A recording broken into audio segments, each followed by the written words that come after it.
This stuff sucks. Today I'm trying out Serious Grit. Let's see how it turns out.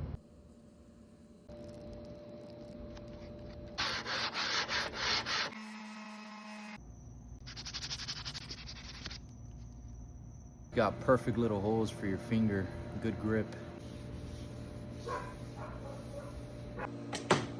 Did a complete build, held up great, 10 out of 10.